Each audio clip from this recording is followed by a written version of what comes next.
On another matter, over the past few days, Director of National Intelligence Tulsi Gabbard has unveiled shocking new evidence that former President Barack Obama and top aides in the Obama administration conspired to subvert President Trump's 2016 election victory and undermine the democratic will of the American people.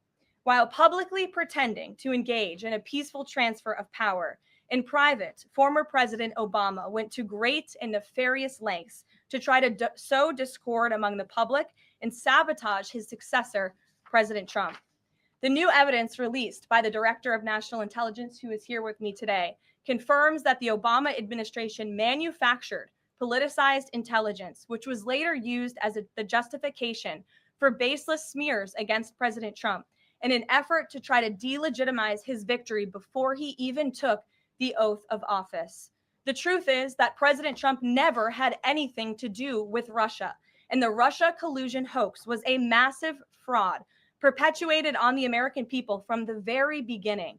And the worst part of this is Obama knew that truth, and so did all of the other corrupt officials involved in this scam, including former CIA Director John Brennan, former Director of National Intelligence James Clapper, former FBI Director James Comey, former Deputy Director Andrew McCabe, and many others. Director of National Intelligence Gabbard's report further confirms what we already knew. There was no collusion, no corruption, except on the part of Barack Obama and the weaponized intelligence agencies at the time. The Russia hoax was a blatant lie, all ginned up by Democrat political operatives that were signed off on by then President Obama and leaked to the news media to launch a years-long witch hunt against President Trump and his first administration. Allies of the president, including his own son, Donald Trump Jr., were disgustingly smeared as Russian assets, and some even had their lives destroyed because of this vicious lie. The president's first 2 years in office had this fake distraction hanging over it, and endless resources, time, and political capital were spent having to debunk these lies from the highest levels of our government. Now, nearly 10 years later, thanks to the declassification of documents by Director Gabbard, the truth has finally come to light. And this truth vindicates President Trump, his family, and his many allies and associates who were smeared with defamatory lies. President Trump was right from the beginning about all of this, and we are grateful that justice can be served. Now, we have even more damning evidence implicating those who tried to sabotage a duly elected president and did grave material harm to our republic. Thanks to additional important work done by CIA Director Ratcliffe, Committee Chairman Rick Crawford over the past few months, a newly declassified 2020 report prepared by the House Permanent Select Committee on Intelligence, which DNI Director Gabbard has declassified, found that the intel community did not have any direct information that Russian President Vladimir Putin wanted to help elect President Trump in 2016. And in fact, Russia was actively preparing for a Hillary Clinton victory. But at the unusual direction of Barack Obama at the time, the intel community published implausible intelligence suggesting otherwise. Why? To sabotage the incoming president. This is truly one of the greatest political scandals in American history. And reporters at legacy outlets, some of which are sitting in this room today, like the New York Times and the Washington Post, were ridiculously awarded Pulitzer Prizes for their perpetuation of this hoax. It's well past time for those awards to be stripped from the journalists who receive them. It is not journalism to propagate political disinformation in service of the Democrat Party and those in the intelligence community who hand over out of context and fake intelligence to push a false political narrative. I will now pass it over to the Director of National Intelligence, Tulsi Gabbard, to speak more about all of this, and then we will open it up for questions afterwards. Tulsi, thank you for being here. Thank you very much. Good afternoon. At President Trump's direction and with the support and coordination with the House Intelligence Committee Chairman, Rick Crawford, today we've released a declassified Oversight Majority Staff report that was produced in September of 2020. The stunning revelations that we are releasing today should be of concern to every American. This is not about Democrats or Republicans. This has to do with the integrity of our democratic republic and American voters having faith that the votes cast will count. There is irrefutable evidence that detail how President Obama and his national security team directed the creation of an intelligence community assessment that they knew was false. They knew it would promote this contrived narrative that Russia interfered in the 2016 election to help President Trump win, selling it to the American people as though it were true. It wasn't. The report that we released today shows in great detail how they carried this out. They manufactured findings from shoddy sources. They suppressed evidence and credible intelligence that disproved their false claims. They disobeyed traditional tradecraft intelligence community standards and withheld the truth from the American people. In doing so, they conspired to subvert the will of the American people who elected Donald Trump in that election in November of 2016. They worked with their partners in the media to promote this lie, ultimately to undermine the legitimacy of President Trump and launching what would be a years-long coup against him and his administration. We're here today because the American people deserve the truth, they deserve accountability, and they deserve justice. The records that we released on Friday that were ODNI records, Senator Chuck Grassley's release on Monday of what is known as the Clinton Annex, which was an appendix to the Department of Justice Office of Inspector General's 2018 report, as well as the House Intelligence Committee's majority oversight report that we're releasing today, all come back to and confirm the same report. There was a gross politicization and manipulation of intelligence by the Obama administration intended to delegitimize President Trump even before he was inaugurated, ultimately usurping the will of the American people. I'm going to go over the key findings from the House Intelligence Report, which investigated the claims that were made by an intelligence community assessment ordered by President Obama and published in January of 2017. First, Putin's principal interests relating to the 2016 election were to undermine faith in the US democratic process, not show any preference of a certain candidate. In fact, this report shows Putin held back from leaking compromising material on Hillary Clinton prior to the election, instead planning to release it after the election to weaken what Moscow viewed as an inevitable Clinton presidency. In the January 2017 intelligence community assessment that President Obama ordered, John Brennan, who was CIA director at the time, and the intelligence community intentionally suppressed intelligence that showed Putin was saving the most damaging material that he had in his possession about Hillary Clinton until after her potential and likely victory. The report goes into great detail about the information that Russia and Putin had on Hillary Clinton, which included possible criminal acts like secret meetings with multiple named U.S. religious organizations in which State Department officials offered, in exchange for supporting Secretary Clinton's campaign for the presidency, significant increases in financing from the State Department. They also had documents that showed the patronage of the State Department to State Department employees who would go and support Hillary Clinton's presidential campaign. There were high-level DNC emails that detailed evidence of Hillary's, quote, psycho-emotional problems, uncontrolled fits of anger, aggression, and cheerfulness, and that then Secretary Clinton was allegedly on a daily regimen of heavy tranquilizers. Then CIA Director Brennan and the intelligence community mischaracterized intelligence and relied on dubious substandard sources to create a contrived false narrative that Putin developed a quote-unquote clear preference for Trump. Brennan and the IC misled lawmakers by referencing the debunked Steele dossier to assess quote-unquote Russia's plans and intentions, falsely suggesting that this dossier had intelligence value when he knew that it was discredited. The intelligence community excluded significant intelligence and ignored or selectively quoted reliable intelligence that contradicted the intelligence community assessment's key findings on Putin's alleged support for Trump. Including this intelligence reporting would have exposed the ICA's claim as implausible, if not ridiculous.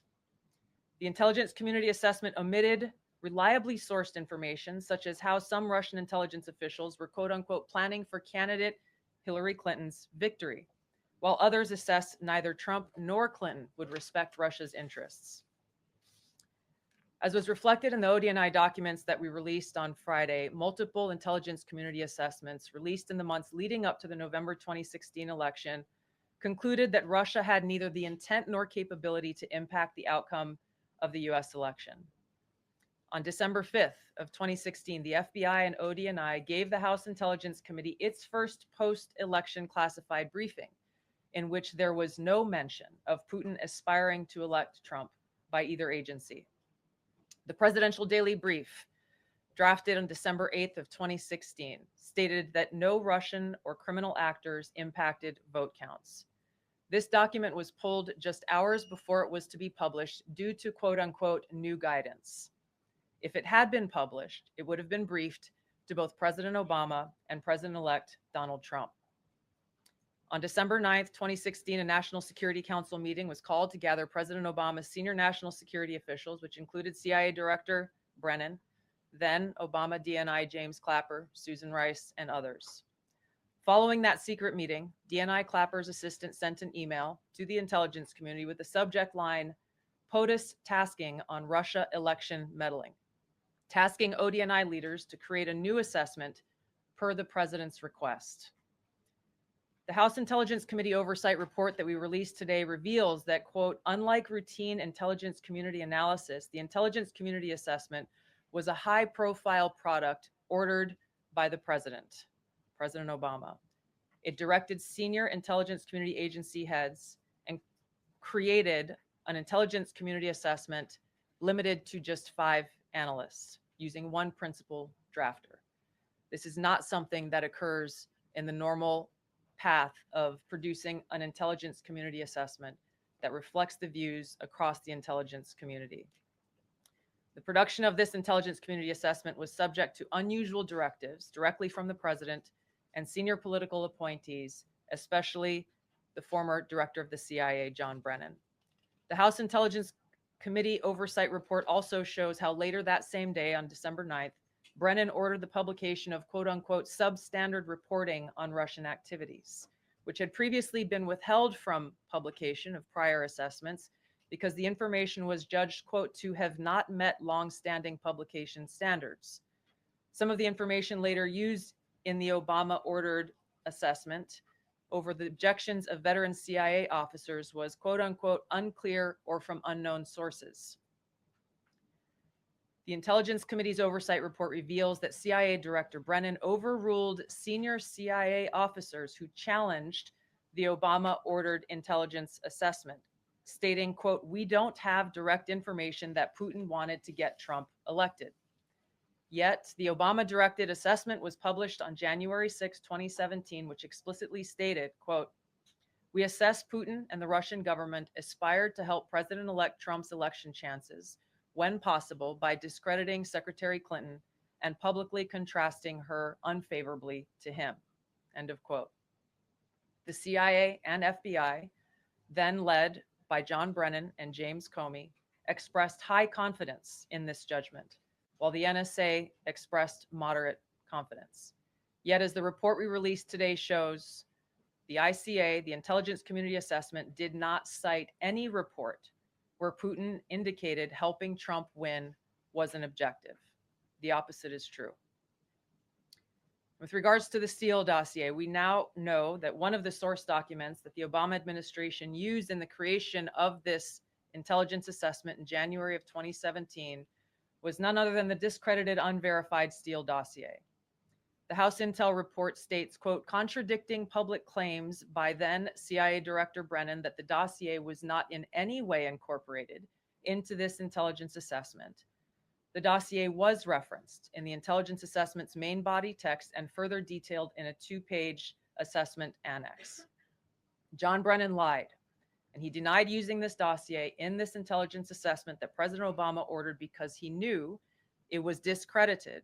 It was a politically motivated, manufactured document. He directed senior CIA officials to use it anyway. CIA officer told the House Intelligence Committee staff as they investigated this, quote, the director of the CIA, John Brennan, refused to remove it. And when confronted with the dossier's many flaws, responded, quote, yes, but doesn't it ring true? Even the bipartisan Senate Select Committee on Intelligence report published in 2020 criticized the FBI's handling of the Steele dossier, noting its completely unverified nature and purposeful sidestepping of intelligence community procedures in its use. Now, President Obama, Hillary Clinton, John Brennan, James Clapper, James Comey, and others, including their mouthpieces in the media, knowingly lied as they repeated the contrived narrative that was created in this January 2017 intelligence community assessment with high confidence as though it were fact. John Brennan, as CIA director, stated in a memo to his agency staff in December of 2016, saying, quote, "There is strong consensus among us on the scope, nature, and intent of Russian interference in our presidential election." This was reported by NBC News, confirming that Brennan, along with James Clapper and James Comey, agreed with the CIA's assessment that Russia intervened to help Trump win the presidency. As Obama's director of national intelligence, James Clapper was tasked with overseeing the creation of this assessment in January of 2017 by President Obama, and he expressed confidence in its findings. In a 2018 interview with the Harvard Gazette, he talked about how he provided Trump with the same classified assessment that President Obama received, which included the high confidence judgment that Putin directly ordered the hacking and election interference. Clapper then went on to add, "I think they, the Russians, actually influenced the outcome." This is a brief summary of the details that you'll find within the House Majority Staff's report in their investigation into the Obama-directed January 2017 intelligence community assessment. That leads us to the very same conclusion that we announced in the release of our documents on Friday. The implications of this are far-reaching and have to do with the integrity of our democratic republic. It has to do with an outgoing president taking action to manufacture intelligence to undermine and usurp the will of the American people in that election and launch what would be a years-long coup against the incoming President of the United States, Donald Trump. Thank you. Well, thank you, Tulsi. And we do want to take questions on this topic while the director has time for this topic. She will leave. I'm happy to take questions on other matters after that. But if anyone has questions for Director Gabbard, you're welcome to ask them. We'll start with our new media seat as always. Emily, go ahead. Thank you. And Director Gabbard, this one is for you. Do you believe that any of this new information implicates former President Obama in criminal behavior? We have referred and will continue to refer all of these documents to the Department of Justice and the FBI to investigate the criminal implications of this. For even former The President evidence, Obama? correct. The evidence that we have found and that we have released directly point to President Obama leading the manufacturing of this intelligence assessment. There are multiple pieces of evidence and intelligence that confirm that fact. Ed, go ahead. Director Gabbard, thank you. So just two questions, but to begin on that. The president yesterday, you've inferred that the former president helped lead a coup. Based on what you now see, do you believe President Obama is guilty of treason?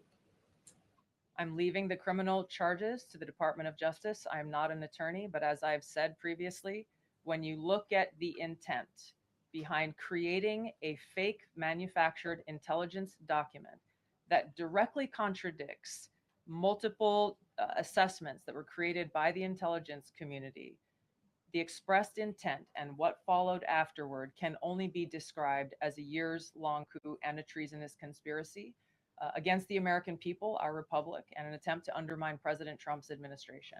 The Senate Intelligence Committee spent several years looking into this and unanimously agreed in a bipartisan fashion.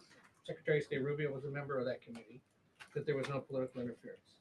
There was a years-long Justice Department investigation into this as well that also concluded no political interference. So help us from a 50,000-foot level explain, what do you now have that refutes those two? Sure. I will encourage you, in my role as the Director of National Intelligence, my job, again, as I said when I came into this role, was to make sure that we are telling the truth to the American people and that we are ensuring that the intelligence community is not being politicized.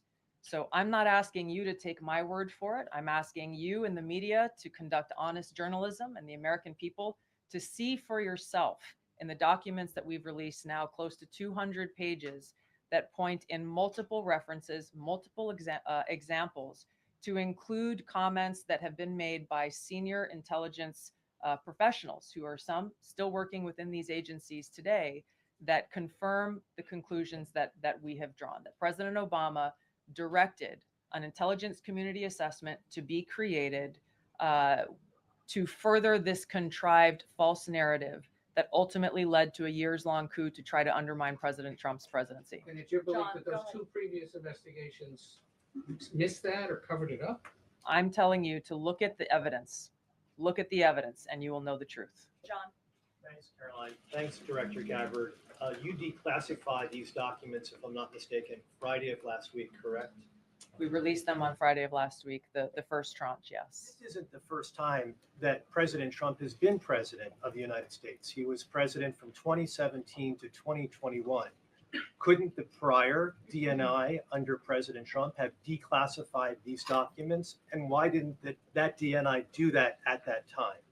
I can't speak to what happened there. There were several DNIs under the first Trump administration. President Trump faced many challenges from those who were working in the government who sought to undermine his presidency. That's been clearly detailed. What I can speak to is the fact that this was one of the first things that we started to investigate here within this Trump administration and have released the results upon the conclusion of our investigation. And then my second question has to do with what intelligence agencies around the world have said about Russia, that they have tried to influence elections in the United States, in France, in Germany, in the UK.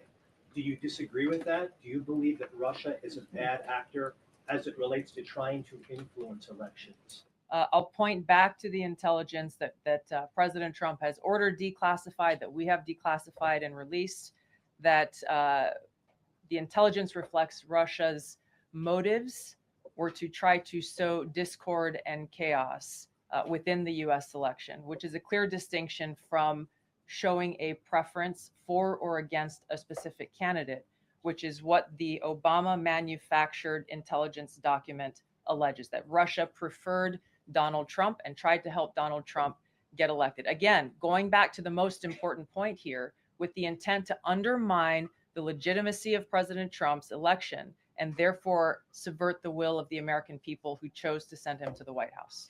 Reagan. Thanks, Caroline. Director Gabbard, Reagan Reese with the Daily Caller. You laid out that the documents revealed that the Obama administration did not publish a December 2016 presidential daily briefing that demonstrated that Russia did not steal the election. Trump was receiving these briefings at the time because he was president-elect. Are you of the view that that information was kept out of the briefing because then President-elect Donald Trump would have seen it?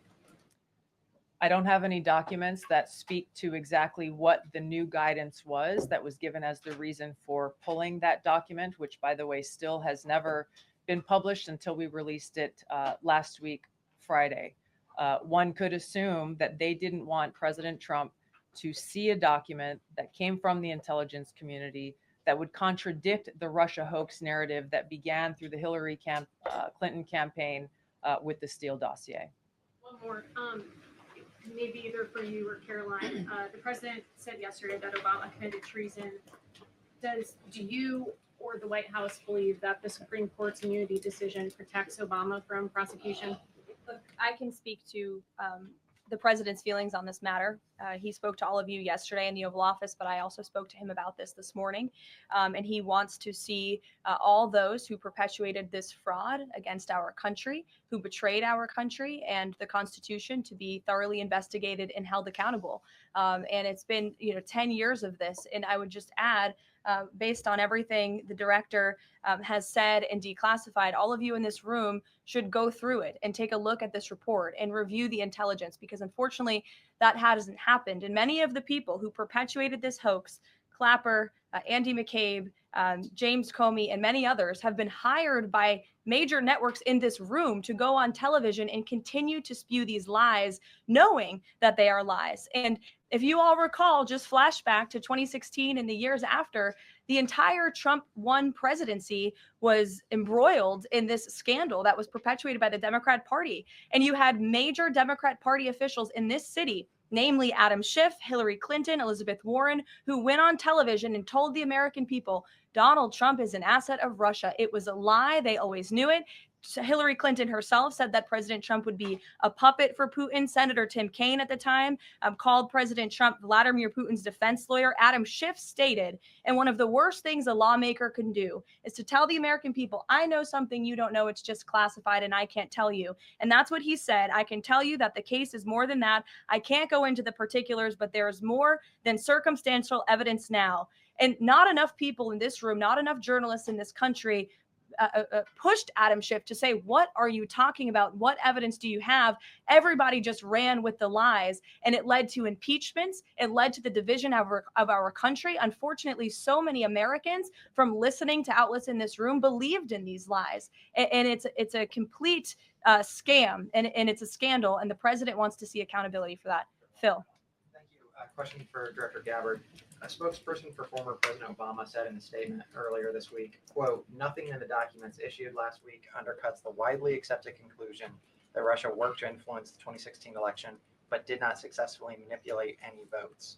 How do you respond to critics like former President Obama and also others on the Hill who say that the administration is conflating apples and oranges here, conflating allegations of actual hacking of voter machines and allegations of interference generally? I think it's a disservice to the American people that former President Obama's office and others who are criticizing the transparency that is being delivered by releasing these documents. They are doing a disservice to the American people and trying to deflect away from their culpability in what is a historic scandal and negative action towards the American people and our democratic republic. The answer to that statement can very clearly be found throughout all of the documents that we have released. Again, showing that Russia has took action to try to sow discord in the election, but showed no preference for or against any singular candidate. You've long been an opponent of weaponization in government. How do you respond to criticism that referring Obama administration officials and even potentially the former president is just more weaponization and this is a potential race to the bottom? I think that's a very disrespectful attack on the American people who deserve the truth.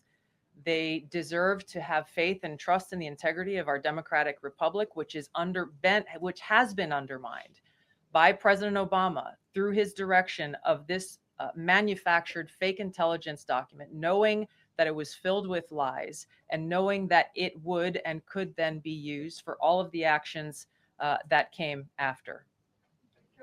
And I would just add, there needs to be accountability for that weaponization, Phil, that we've seen. And no one has been a victim of the weaponized government more than President Trump, not just because of this political scandal. You all recall his house was raided.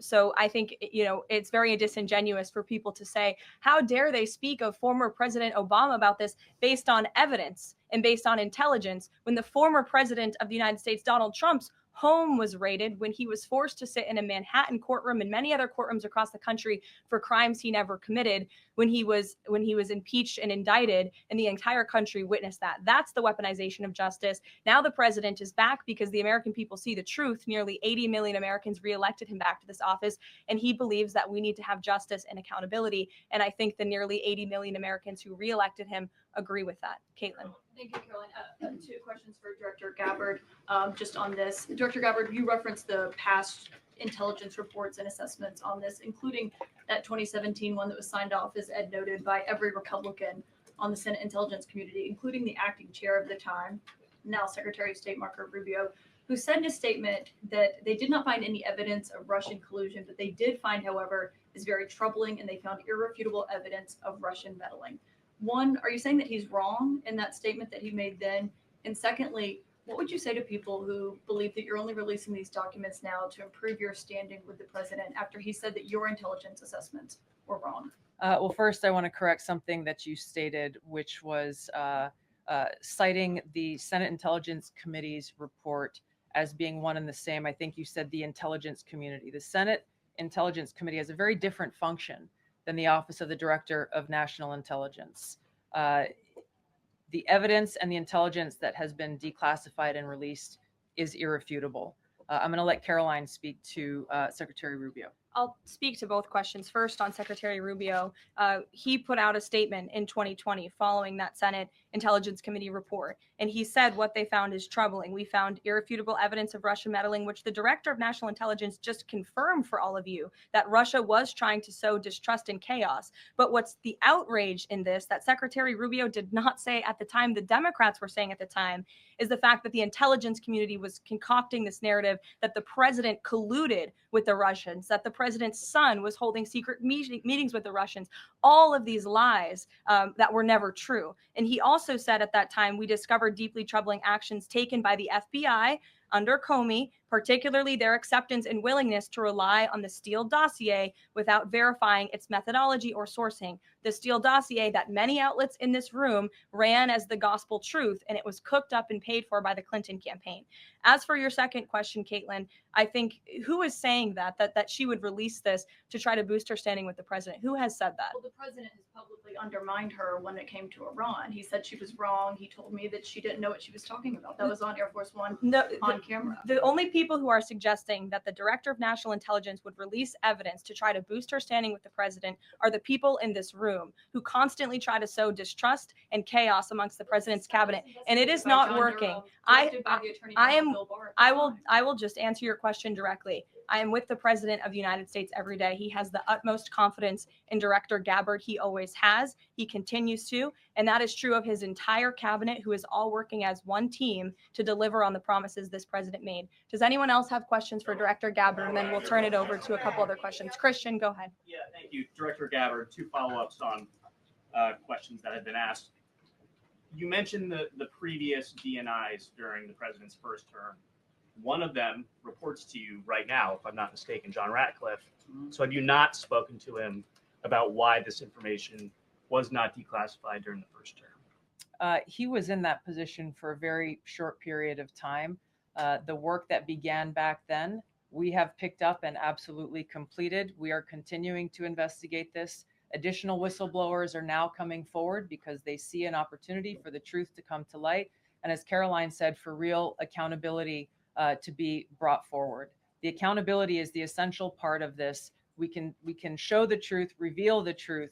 The accountability needs to occur to be able to start to restore that trust and in the integrity of our democracy. And then just quickly, I know you said you would leave the charging to DOJ, but the statute of limitations on conspiracy is 5 years. So what else could they possibly pursue besides treason? I think that's a great question for Attorney General Pam Bondi. We're providing all of the evidence, all of the intelligence that we have, both redacted and unredacted versions, referring it to the Department of Justice and the FBI. We'll take one more. Charlie, go ahead. How credible was the information about Hillary Clinton's health? The report said that it was from DNC, sourced from the DNC. Have you seen that information? Do you think that maybe Russia was overemphasizing what they had?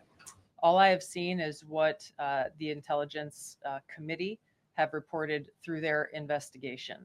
I think the underlying point there is that we understand from intelligence what Russia said that they had.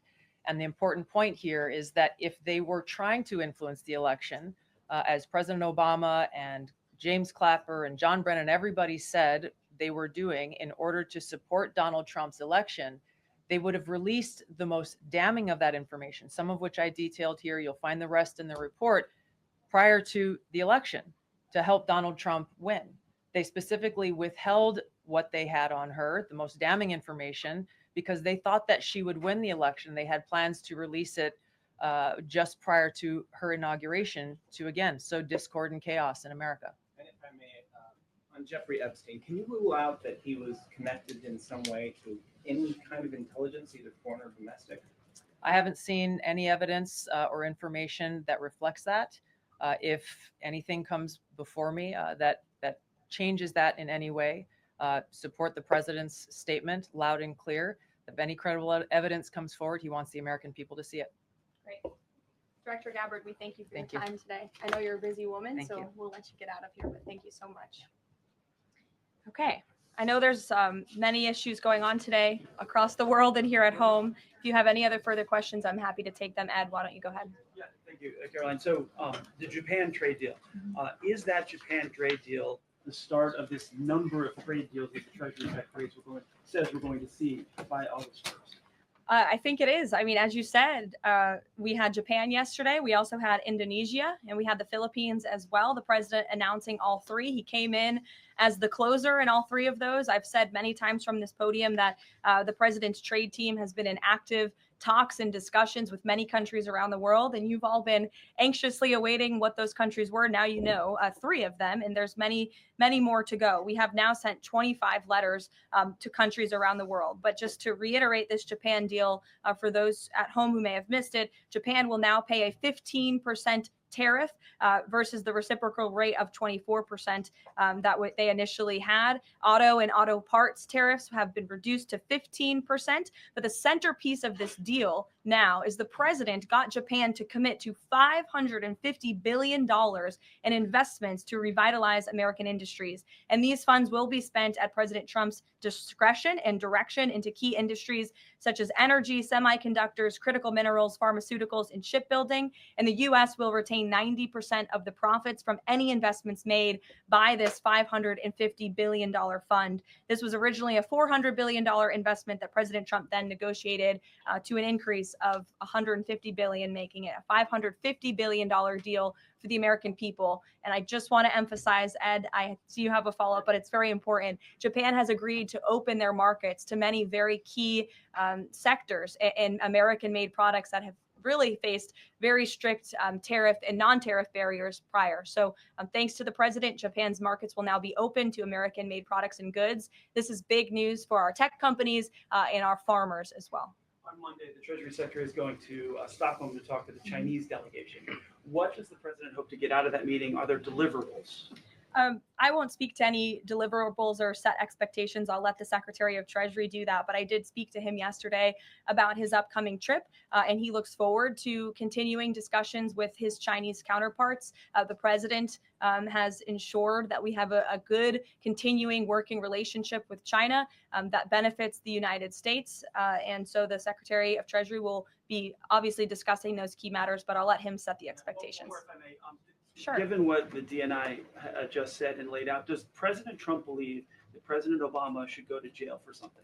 Look, the president believes that this matter needs to be thoroughly investigated, and anyone convicted of crime should be held accountable in this country. Go ahead.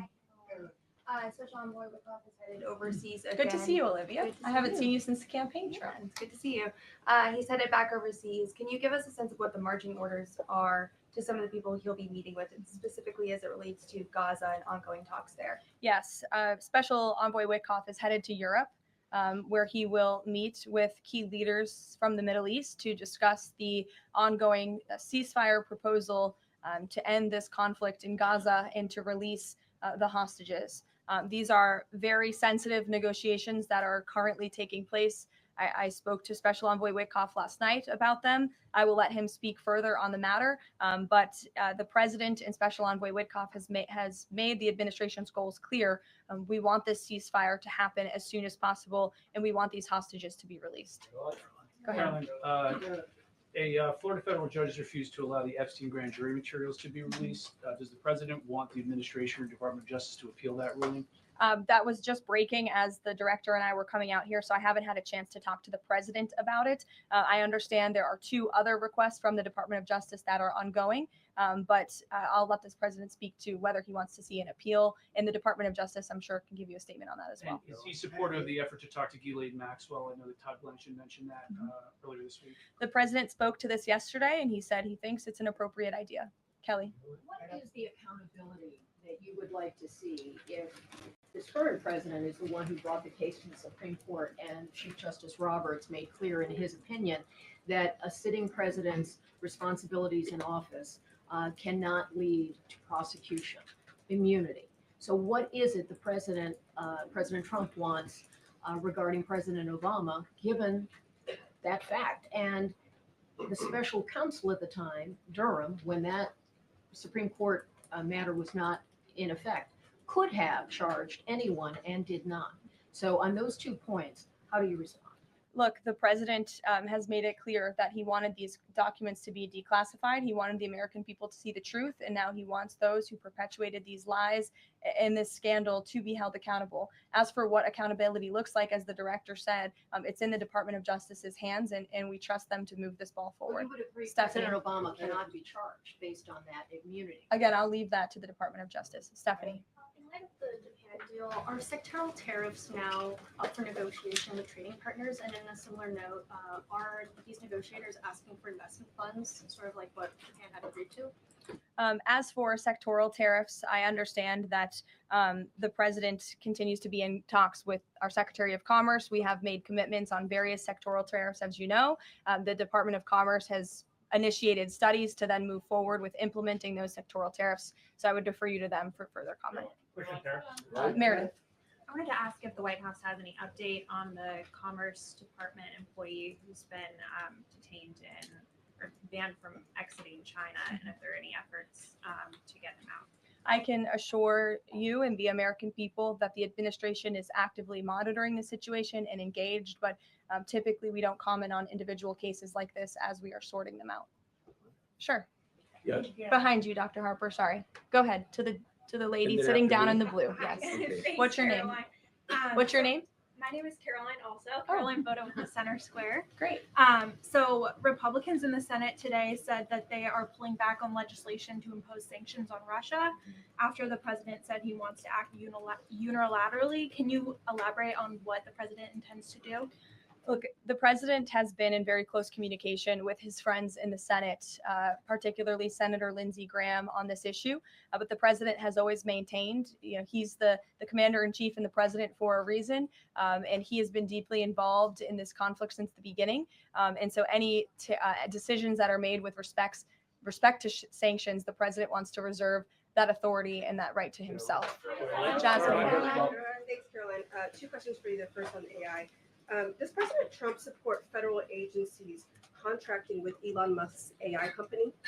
I don't think so, no. Okay, so he would want the DOJ to then cancel the contract with Rob. I'll talk to him about it, yes. My second question, just, obviously the developments with the Epstein case with the judge, but I wonder, has the White House counsel, the DOJ explored any other documents that could be released to the public that don't have to do with that grand jury testimony?